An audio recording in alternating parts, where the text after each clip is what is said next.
माता पिता नंबर माता पिता की सेवा करें, प्यासे को पानी दें, भूखे को भोजन दें, मरीज को दवा दें। आप महान हैं।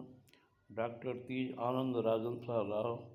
लाइक करें, कमेंट करो, शेयर करो, सब्सक्राइब करो। आप सबको बहुत बहुत धन्यवाद। बहुजन समाज के लोग जब तक जाति तोड़ो समाज जोड़ो का नारा नहीं अपनाएंगे या सही कार्य नहीं करेंगे, तब तक बहुजन समाज पिटता रहेगा और परेशान रहेगा। खाने के तो 85% हैं, लेकिन सभी अलग अलग जातियों में बटे हुए हैं, जबकि सभी एक ही खून मांस के हैं। लेकिन इनको धोखा दे करके इनके दिमाग में गोबर भर दिया गया है कि यह कभी एक न हो पाए। जिस तरह हाथ में 5 अंगुली होती हैं, एक अंगुली अकेले कुछ नहीं कर सकती है। जब 5 अंगुली एक साथ में होती है तो यह बहुत कुछ कार्य कर सकती है।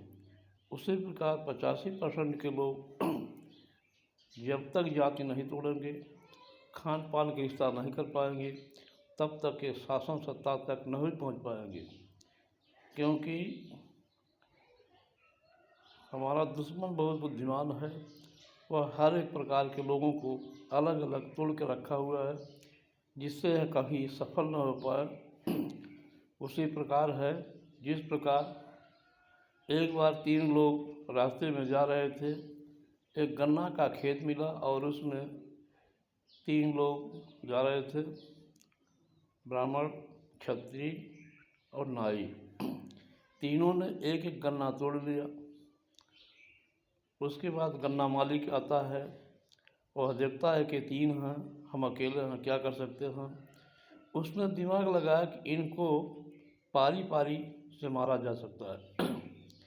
तो उसने कहा कि भाई वो जमींदार साहब हैं, वो पंडित जी हैं, तुम नाई की जात होकर के गन्ना क्यों तोड़ लिया। तब फिर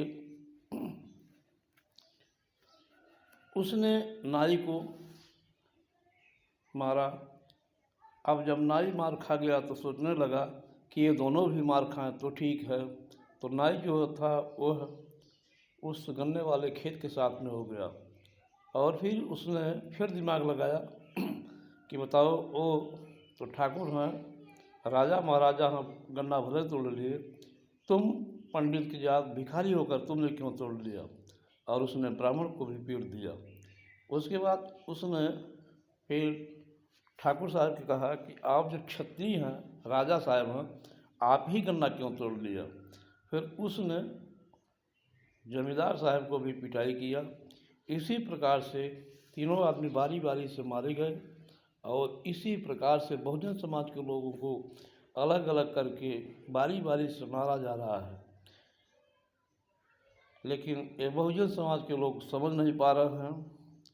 ये अपने आप को कोई उससे ऊंचा बताता है, कोई दूसरे को नीचा बताता है, जबकि सब ही एक ही हैं।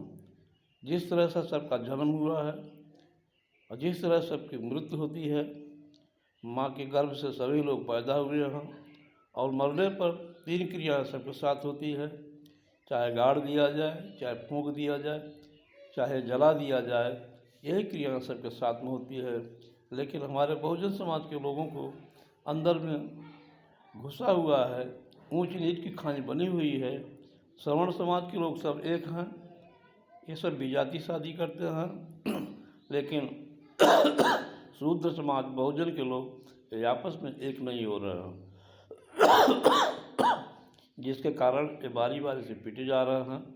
85% के लोग 15 वालों के से वोट मांगता है। कितनी बड़ी मूर्खतापन वाली बात है।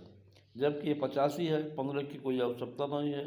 लेकिन फिर भी 85 के लोग 15 वाले से भीख मांगते हैं, लेकिन वह भीख इनको देता भी नहीं है, इनको बेवकूफ़ बनाता है। फिर भी उनके पीछे पीछे दौड़े रहते हैं। जबकि वह इनको अच्छे कपड़े नहीं देख सकता, इनका अच्छा घर नहीं देख सकता है, तो इनको प्रधान, विधायक, संसद, राज्यसभा, संसद ये क्यों बनाएगा। लेकिन इनके समझ में नहीं आ रहा है कि हमारा साथ देंगे, लेकिन कभी आपका साथ नहीं दे सकता है। इसलिए आप लोग एक हो जाए, अंगुली के समान सब एक हो जाएंगे तो शासन और सत्ता अपने हाथ में ले लेंगे और सारी मुसीबत हल हो जाएगी। आप सबको बहुत बहुत धन्यवाद।